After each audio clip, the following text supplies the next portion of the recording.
ज्ञान the treasure में आपका स्वागत है।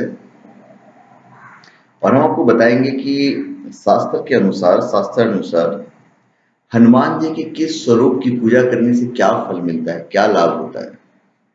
आप अलग अलग हनुमान जी की अलग अलग तस्वीरें देखते हैं। कहीं वो श्री राम के सामने खड़े हैं, कहीं वो उड़ते हुए नजर आते हैं, कहीं वो सेवक रूप में श्री राम के सामने हैं, कहीं वो श्री राम की भक्ति करते हुए मिलते हैं।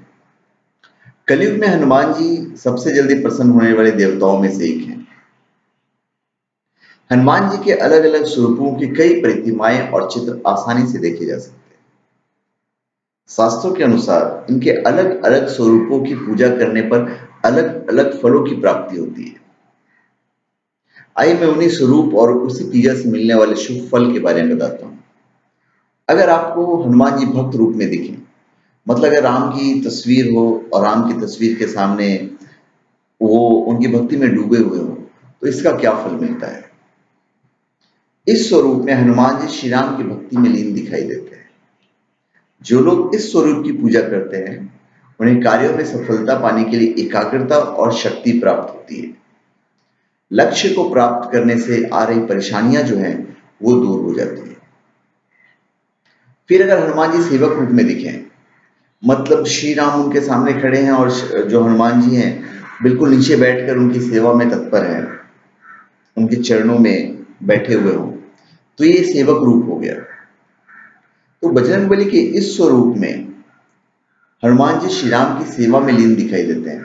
इस स्वरूप की पूजा करने पर भक्त के मन में कार्य और रिश्तों के प्रति सेवा और समर्पण की भावना जागृत होती है।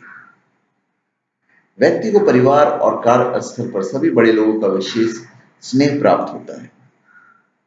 फिर हनुमान जी अगर वीर रूप में दिखें, लगे कि ये जो रूप है ये उनका वीर रूप है, गधे के साथ में खड़े हैं या उड़ते हुए नजर आए, तो ये उनका वीर रूप है। वीर रूप स्वरूप में साहस, बल, पराक्रम और आत्मविश्वास दिखाई देता है। हनुमान जी अपने साहस और पराक्रम से कई राक्षसों को नष्ट किए और श्री राम के काम जो उन्होंने सवारे हैं। वीर हनुमान की पूजा से भक्त को भी साहस की प्राप्ति होती है। फिर सूर्यमुखी हनुमान, अगर हनुमान जी ये दिखें कि वो सूर्य की पूजा कर रहे हैं, पीछे उगता हुआ सूर्य वो हनुमान जी उसे पूजा कर रहे हैं, या प्रोफाइल में अगर पूजा कर रहे हैं बैठे हुए, तो सूर्यदेव हनुमान जी के गुरु हैं। सूर्य पूर्व दिशा में उदित होता है। सूर्य और सूर्य की प्रकाश गति और ज्ञान के भी प्रतीक है। जिस तस्वीर में हनुमान जी सूर्य की उपासना कर रहे हैं या सूर्य की ओर देख रहे हैं, तो उस स्वरूप की पूजा करने पर भक्त को भी ज्ञान और कार्यों में गति प्राप्त होती है। सूर्यमुखी हनुमान की पूजा से विद्या, प्रसिद्धि, उन्नति और मान सम्मान प्राप्त होता है। फिर दक्षिणामुखी हनुमान,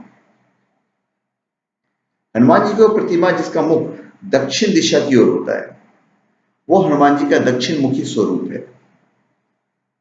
दक्षिण दिशा यानी यमराज, यमराज की दिशा मानी गई है। हनुमान जी रुद्र मतलब शिव के अवतार माने जाते हैं, जो काल के नियंत्रक हैं। इसलिए दक्षिणामुखी हनुमान की पूजा करने पर मृत्यु, भय और चिंताएं समाप्त हो जाती हैं। फिर अगर हनुमान जी उत्तरामुखी हनुमान है, देवी देवताओं की दिशा उत्तर मानी गई है। इसी दिशा में सभी देवी देवताओं का वास है। हनुमान जी की जिस प्रतिमा का मुख उत्तर दिशा की ओर हो, वह हनुमान जी का उत्तरामुखी स्वरूप है। इस स्वरूप की पूजा करने पर सभी देवी देवताओं की कृपा भी प्राप्त होती है। घर परिवार में सुख और मंगल वातावरण रहता है। तो धन्यवाद। आप हमारे चैनल पे सब्सक्राइब करें और कमेंट दीजिए। धन्यवाद।